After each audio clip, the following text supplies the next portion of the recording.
Over 20 years ago, I coined the expression think big, and it's been a part of my life ever since. It's also come true. I became an even bigger success after I said it than I was before. And that's one reason I think it's an important way to think. It obviously works, and that's what I'm going to talk about today. What I said exactly in my first book, The Art of the Deal, is as follows. I like thinking big. I always have. To me, it's very simple. If you're going to be thinking anyway, you might as well think big. That book was a bestseller, and it's considered a business classic at this point. But I never thought those words would become bestsellers in their own right. It's an interesting point that I'm famous for two very short statements. Think big and you're fired. But let's stick to the first one for today. And I'd suggest strongly that you pay attention so that you won't have to hear the second one. Thinking big starts with the details and grows from there. Because I'm a builder, I'm very aware of the importance of having a good foundation. You can't take chances in construction. You can't be haphazard and say, well, maybe this will work, maybe it won't, so let's try it and find out. Because a lot of people will be at risk. I have to know if something will work or not.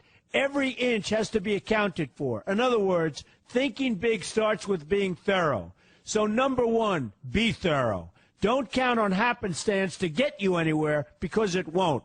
Number two, get a momentum going and keep your momentum going. You have to have big ideas, but you've got to have the energy to get them done, which can sometimes take a long time. If you don't have momentum, you will not have what it takes to get the job done. Patience alone isn't enough.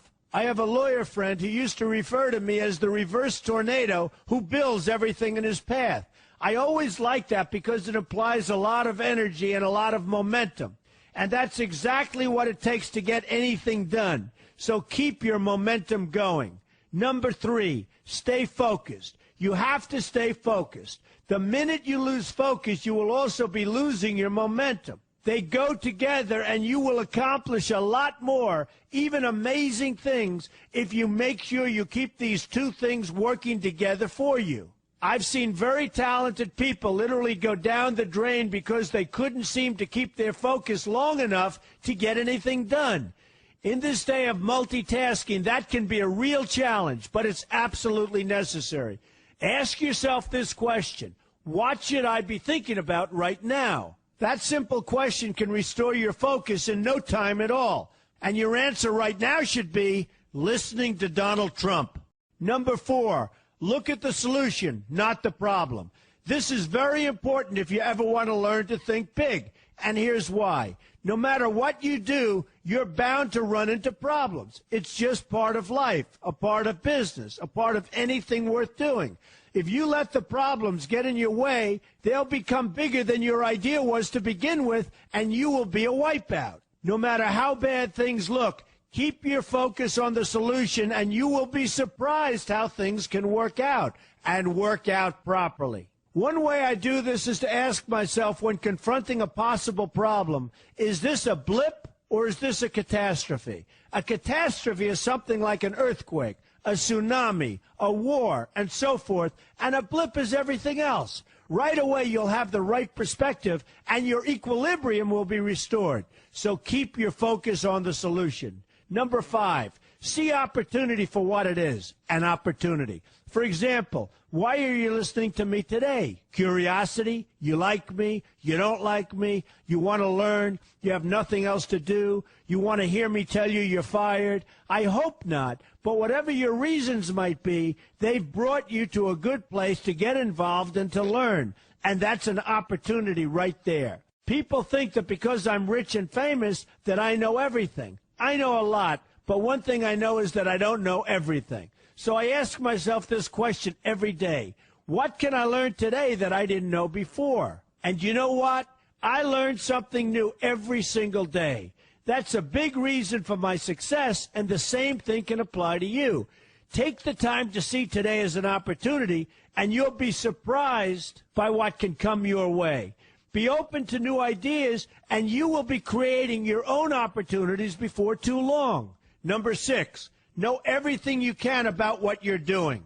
That's a good way to cover your bases. Another good way is to read the book Robert Kiyosaki and I have written together, Why We Want You to Be Rich. It's about covering your bases and knowing what's going on. I remember when some guys came in to meet with me about a great idea they had for an atrium for a building on Wall Street. It was a beautiful idea except for one thing. None of them had thought about how the building would be supported around this fabulous atrium. They didn't take into account the steel columns that were necessary to support a 72-story building, a very big and embarrassing oversight that could have been avoided if they'd taken the time to think about what they were doing. Don't let that happen to you. Know what you're doing first. Number 7, be lucky. Remember the old saying, the harder I work, the luckier I get. Well, it happens to be true. It works for me, and I've encountered some pretty big successes. But this goes along with something that's absolutely necessary for great success. Be passionate. You have to love what you're doing if you want to be successful at it. My father told me that it's absolutely true. I might work 7 days a week, but it doesn't seem like work to me because I love what I'm doing. If you don't like what you're doing, find something else to do, or do it part-time until you can find something full-time. You will never be successful, happy, or healthy unless you're doing what you love to do. That's just the way it is. So give it some thought. In fact, give it a lot of thought. For example, if you're feeling frustrated, there are 2 ways to look at the situation. Frustration can mean that maybe you're expecting too much, or it can be an indication that you know you should be or could be doing more. Use frustration as a motivator. Use it to get where you want to go instead of staying where you don't want to be. But above all, be passionate. That's the fast track to success, no matter what your interests are. Number 8, see yourself as victorious. That can zap negativity immediately and put a positive spin on problems. I've gotten to the point where I see problems as challenges that I'll enjoy meeting and dealing with. My point here is that no matter what you do, you will encounter problems. Why not see them as challenges instead and know that you are more capable of dealing with them? That's positive thinking with a realistic slant. When I go into negotiations, I keep an open mind to what may happen. But I can tell you that there's already a done deal attitude on my part. I've already thought the process through to the extent that I know everything will be better off if they agree with what I've come up with because I've taken both sides into account. I enter the situation with a victorious attitude, and I've had enough victories to know that this attitude works. Use it. Number 9, be smart. Know that you have something unique to offer because you do use the tools that are provided for you and remain open to new ideas. That's being smart. That's also where innovation comes from. Being smart means you know how to use what you've got. That doesn't mean there's nothing left to learn, but it means that you will have the ability to learn and move forward with success. And success is very important. Success is what you want. Just be successful. Believe me, you'll be happier. I know people who have had very few real advantages in life, and yet they've managed to become giant successes. They figured out how to use what they had, not to dwell on what they didn't have. I'm convinced that everyone has something useful to offer, and if you apply yourself diligently, you'll find that you have what it takes to succeed, and you're going to be a lot happier for it. Number 10, above all, never give up. Never, never, never give up. The only time you will be a failure is if you quit trying. Only losers quit. The biggest losers in the world are quitters. Winners keep on going. So whatever you do, never give up. My father always used to harp, never give up, son, never give up. Don't ever quit. I never want to see you give up or quit.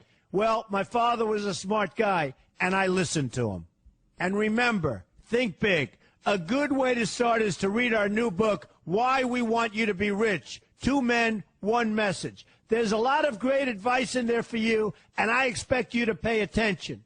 You're going to do fantastically well. You're going to be a winner, and I'm going to see you in the winner's circle.